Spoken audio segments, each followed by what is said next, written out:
আমি এখন আছি টাঙ্গাইল ৬ আসনের নাগরপুর থানার সলিমাবাদ ইউনিয়নের হাঁসভুনিপাড়া প্রাথমিক বিদ্যালয়ের যে কেন্দ্রটি সেই কেন্দ্রের পাশে। আমি ওই কেন্দ্রে ভোট দিলাম। আমাদের এখানে পুরুষ ভোটার সংখ্যা বেশি, কারণ নারীরা সাধারণত একটু ঘরবাড়ির কাজ শেষ করে তারপরে ভোট দিতে আসেন। তো আমরা আশা করবো হয়তো দিন বাড়ার সাথে সাথে এখানে ভোটার সংখ্যা বাড়বে। তবে মানুষ খুব উৎসব মুখর পরিবেশে এখানে ভোটে অংশগ্রহণ করছে। পুরুষ, নারী এবং যারা ভোটার হয়নি তারাও এসে ভিড় করছে, অনেকে বুঝতে পারছে না।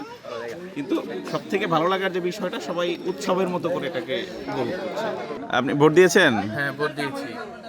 এটা কি প্রথম ভোট ছিল? হ্যাঁ, জীবনের প্রথমেই ভোট। আপনার কেমন লাগছে আর কি ভোট দিয়ে? জীবনের প্রথমবার ভোট দিয়ে খুবই ভালো লাগতেছে। সকলেই উৎসব মুখর পরিবেশে ভোট দিতেছে, আমিও দিয়েছি। আপনাদের কেন্দ্রে কোনো অসুবিধা বা কোনো সমস্যা না দেখেছেন? না, এখানে সবকিছুই স্বাভাবিকই আছে। আপনাদের কেন্দ্রে দেখলাম যে পুরুষ ভোটার বেশি, নারী ভোটার কম খুবই। এটার কারণ হচ্ছে সকালে আসলে মহিলারা আসেনি। যারা পুরুষ ভোটার আছে তারা সকালে ভোট দিছে। মহিলা ভোটাররা বিকেলের দিকে বেশি আসবে আর কি। তো আপনি কি আশা করছেন কেমন হতে পারে এবার?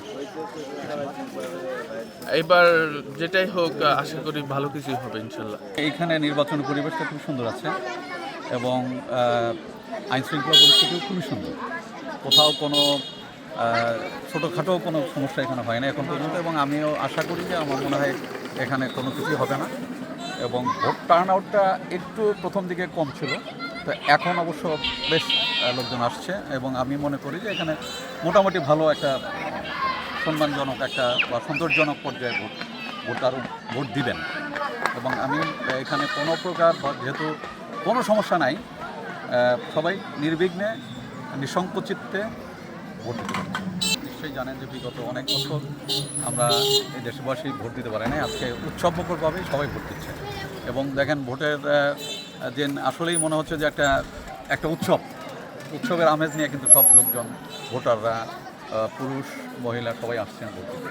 যদিও মহিলাদের সংখ্যাটা একটু কম তুলনামূলক, তো আমি বিশ্বাস করি হয়তো কিছুক্ষণ পরে মহিলারাও আসবেন, রান্নাবাড়ি সাংসারিক কাজ তারাও আসবেন।